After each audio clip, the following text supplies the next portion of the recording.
उस चुड़ैल को देखकर शिखा बहुत ही ज़्यादा डर गई। अभी वो चुड़ैल शिखा को कुछ करने ही वाली थी कि तभी शिखा की आंखें खुल गई और उसने खुद को अपने बेड पर पाया। उस वक्त सुबह के 8 बज चुके थे। हेलो व्यूअर्स, अगर आपने इस कहानी का पार्ट 1 नहीं देखा है तो आप पहले फर्स्ट पार्ट देखकर आइए, वरना ये स्टोरी आपको समझ नहीं आएगी।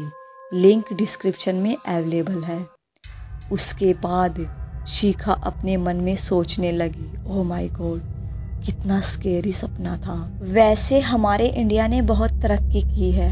एनीवेज चलो, अब जल्द से जल्द प्रॉपर्टी बेचकर वापस ऑस्ट्रेलिया भी तो जाना है।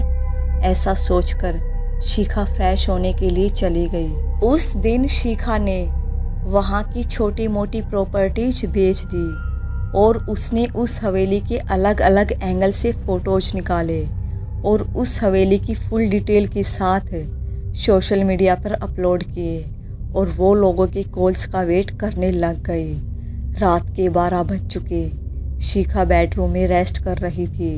अभी थोड़ी देर हो चुकी थी, तभी उसके फ़ोन पर एक कॉल आया। शिखा ने कॉल उठाया। हेलो, आप शिखा मैडम बोल रहे हो ना? हाँ, मैं शिखा ही बोल रही हूँ। मैम, मैं मोना बात कर रही हूँ। हाँ बोलिए मोना जी, क्या वो आपकी हवेली है जो बेचनी है आपको? हाँ हाँ, मेरी ही है। ओके मैम, मुझे वो हवेली बहुत ज़्यादा पसंद आई है, सो मैं उसे ख़रीदने में इंटरेस्टेड हूँ। ओके, आपने उस हवेली की डिटेल्स पढ़ी है ना? अगर नहीं पढ़ी हैं तो अच्छे से पढ़कर फिर मुझे बताइए। नो मैम, मैंने पढ़ी है। मैं ऐसे भूत प्रेतों और अंधविश्वासों पर यकीन नहीं करती। ओके ग्रेट, आपकी पर्सनैलिटी मुझे बहुत अच्छी लगी मोना जी। ठीक है, हम कल मिलते हैं और लीगली हम सब बातें करते हैं। Okay bye. कॉल कट होने के बाद मोना बहुत खुश हुई, लेकिन तभी वहाँ पर उसका पति सचिन आ गया। सचिन ने कहा, क्या हुआ मोना, आज तुम बहुत खुश लग रही हो?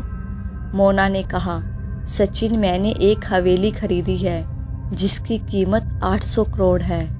इस पर सचिन ने कहा, क्या, इतना महंगा?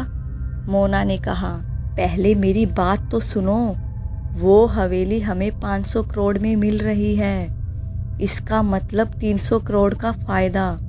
सचिन ने कहा, क्या? इसका मतलब ज़रूर उस हवेली में कुछ गड़बड़ है।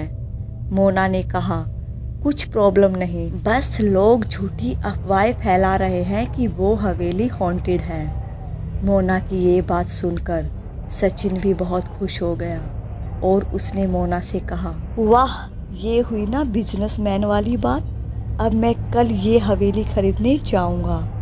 वहाँ पर शिखा भी बहुत ही ज़्यादा खुश हो गई थी। यस, फाइनली मैंने ये डील क्रैक कर ही दी। अब हमें फिर से टॉप पर आने से कोई नहीं रोक सकता।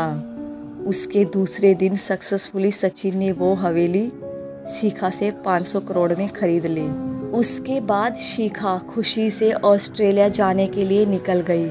कुछ वक्त के बाद शिखा फाइनली अपने ऑफिस पहुंच गई। राजन ने शिखा को देखकर कहा, तुम ठीक तो हो ना?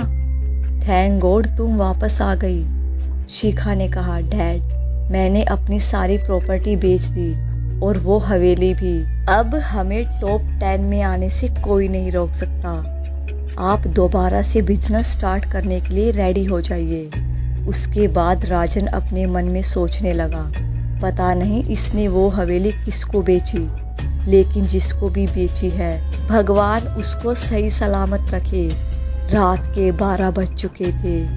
वो रात मोना और सचिन की उस हवेली में पहली रात थी। उस हवेली के बाहर से बहुत ही तेज हवा चल रही थी और बिजली भी कड़कने की आवाज़ें आ रही थी। धीरे धीरे पूरा माहौल डरावना हो रहा था।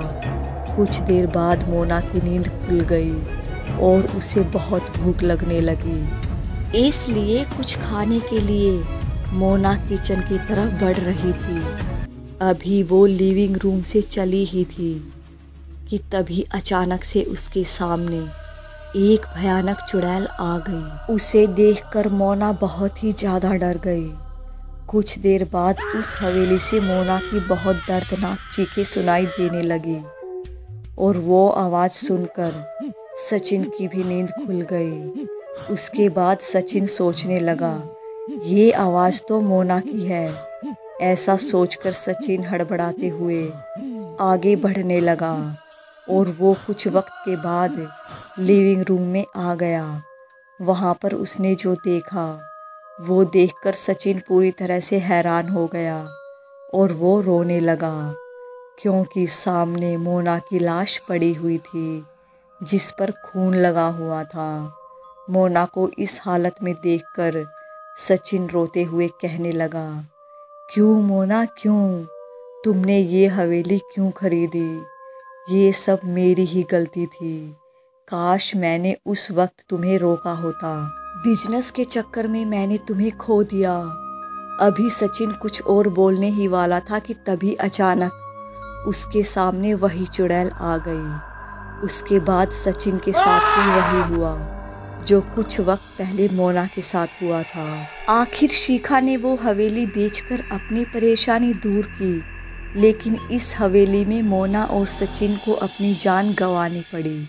आज भी उस हवेली में वही भूतों का साया है और आज भी वही डरावनी आवाज़ें आती है। इस हवेली में कोई इंसान आकर तो देख ले।